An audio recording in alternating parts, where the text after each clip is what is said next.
बिस्मिल्लाहिर्रहमानिर्रहीम। अस्सलामु अलैकुम वरहमतुल्लाहि वबरकातुहू। अज़ान के वक्त सिर्फ एक काम कर लिया करो, हर चीज़ से माला माल हो जाओगे। तंगदस्ती ख़त्म हो जाएगी, खुशहाली आ जाएगी, बीमारियां ख़त्म होंगी, सेहत व तंदुरुस्ती मिलेगी, बे औलादों को औलाद मिलेगी, बेरोज़गारों को रोज़गार मिलेगा। गुनाहों से ऐसे पाक व साफ हो जाओगे जैसे तुम्हारी माँ ने आज ही तुम्हें जन्म दिया हो। लेकिन बहुत सारे लोग ऐसी मालूमात से नावाकिफ हैं। मोहतरम नाजरीन, अजान तो हम रोज़ाना दिन में 5 मरतबा सुनते हैं, लेकिन अजान की आवाज़ कानों में आना, उसके पीछे भी एक वजह है।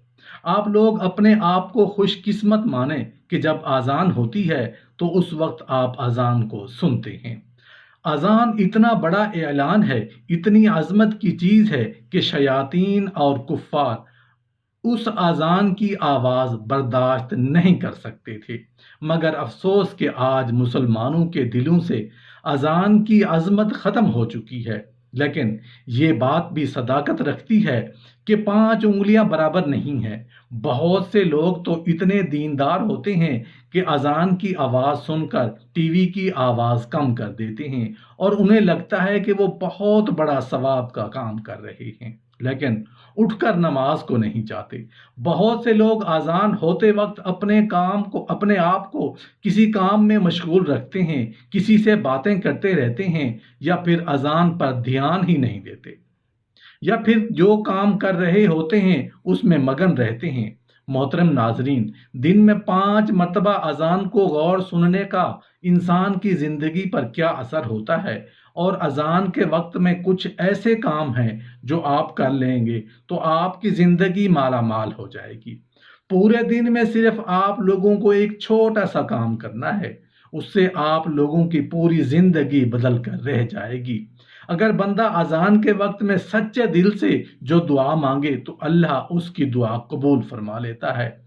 अब ना जाने कितने लोग ऐसे हैं जो ये नहीं जानते कि अजान के वक्त हमें क्या करना चाहिए।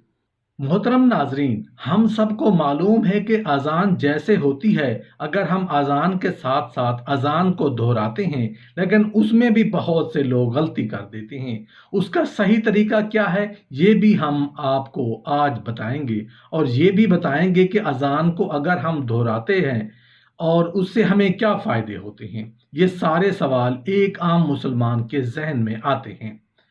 अजान तो आप लोग रोज़ाना सुनते ही होंगे। अगर आप लोग अजान को सही तरीके से दोहरा लेंगे, जिसका तरीका हम आपको इस वीडियो में बताएंगे, तो आप लोग जान लीजिए आपको कितना फ़ायदा हासिल होगा।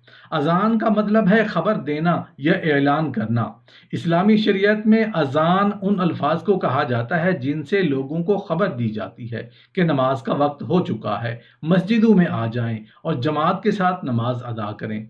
फ़र्ज नमाजों को अदा करने के लिए अजान देना सुन्नत है। जिस बस्ती से अजान की आवाज़ आए तो मालूम हो जाता है कि यहाँ के रहने वालों में मुसलमान भी हैं। यही वजह है कि रसूलुल्लाह सल्लल्लाहु अलैहि वसल्लम और सहाबा कराम जब जिहाद के लिए मदीना से बाहर तशरीफ़ ले जाते तो जिस बस्ती से आज़ान की आवाज़ सुनते तो अंदाज़ा लगा लिया करते कि यहाँ मुसलमान रहते हैं। हदीस पाक में आता है कि हुजूर पाक सल्लल्लाहु अलैहि वसल्लम ने फरमाया, जब तुम बिलाल को अजान व अकामत कहते सुना करो, जिस तरह वो कहता है तुम भी कहो। अल्लाह तुम्हारे लिए हर कलमे के बदले 1 लाख नेकियां लिखेगा और 1000 दराजात बुलंद फरमाएगा और 1000 गुनाह मिटा देगा। बहैसियत एक इंसान हम कदम कदम पर गुनाह कर रहे हैं। अगर अजान होती है और हम उसको सही तरीके से दोहरा लेते हैं तो औरतों को 1 कलमे के बदले में 1 लाख नेकियां मिलेंगी और 1000 दराजात बुलंद होंगे, 1000 गुनाह मिटा दिए जाएंगे और मर्दों को उसका 2 गुना मिलेगा। तो सोचो, जिस वक्त में अजान होती है उस वक्त हम क्या खो देते हैं। अजान को दोहराने के कुछ और भी फायदे हैं और वो आप लोग ध्यान से सुन लीजिए। वाज़ेह रहे कि अजान दर हकीकत नमाज के लिए ऐलान है, असल इबादत नमाज है जो हर आकिल बालिग मर्द और औरत पर फर्ज है। लिहाजा अजान सुनकर नमाज में मशगूल होना ही अजान का जवाब देना है जो शरअन वाजिब है। اور زبانی جواب دینا یعنی اذان کے الفاظ دہرانا مستحب ہے۔ نبی کریم صلی اللہ علیہ وآلہ وسلم کا ارشاد ہے، 4 شخص بڑے سنگ دل اور بے رخے ہیں۔ نمبر 1، وہ جو کھڑے ہو کر پیشاب کریں۔ نمبر 2، وہ جو نماز سے فارغ ہونے سے پہلے اپنی پیشانی صاف کریں۔ نمبر 3، وہ جو اذان سنیں اور اس کا جواب نہ دیں۔ نمبر 4، وہ جو میرا ذکر سنیں اور مجھ پر درود نہ بھیجیں۔ زبان سے اذان کا جواب دینے کا طریقہ یہ ہے کہ جو الفاظ مؤذن کہے وہی الفاظ دہرائے جائیں، اور مؤذن جب حی علی الصلاۃ اور حی علی الفلاح کہے تو اس کے بدلے میں لا حول ولا قوت الا باللہ کہیں۔ اذان کا جواب مکمل ہونے کے بعد نبی کریم صلی اللہ علیہ وآلہ وسلم پر درود شریف پڑھیں اور اذان کے بعد کی دعا پڑھیں۔ حضرت جابر بن عبداللہ رضی اللہ عنہ سے روایت ہے کہ نبی کریم صلی اللہ علیہ وآلہ وسلم نے ارشاد فرمایا، جو شخص اذان سن کر یہ کلمات کہے گا وہ قیامت کے دن میری شفاعت کا مستحق ہوگا۔ اذان کے بعد کی دعا پڑھ لیں اور پھر ہاتھ اٹھا کر اللہ تبارک و تعالیٰ سے دعا مانگیں تو انشاءاللہ وہ کبھی بھی مایوس نہیں ہوگا۔ وہ جو مانگے گا اللہ تبارک و تعالیٰ اسے عطا کرے گا۔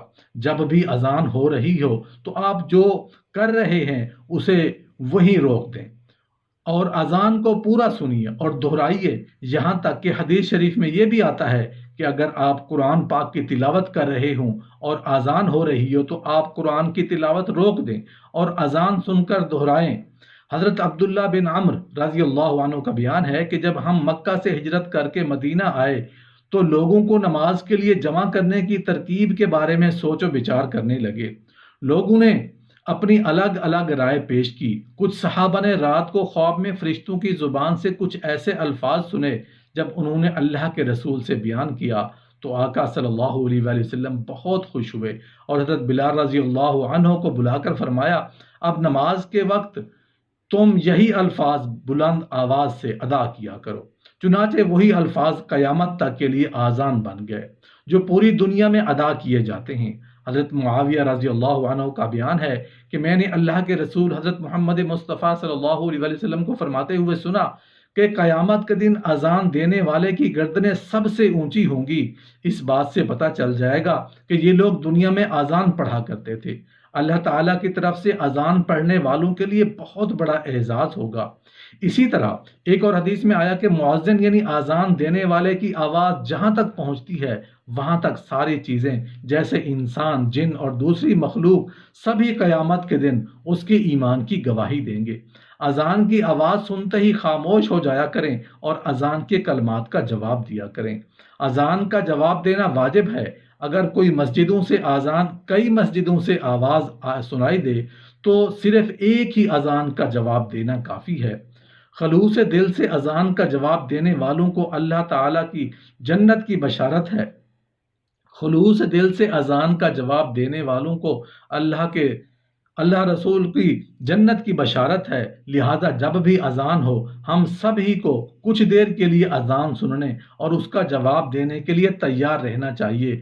نماز کی پابندی کرنی چاہیے۔ حضرت ابو ہریرہ رضی اللہ عنہ روایت کرتے ہیں کہ نبی کریم صلی اللہ علیہ وآلہ وسلم نے فرمایا، اگر لوگوں کو پہلی صف کے اجر و ثواب کا اندازہ ہو جائے تو وہ قرآن اندازی ضرور کریں گے۔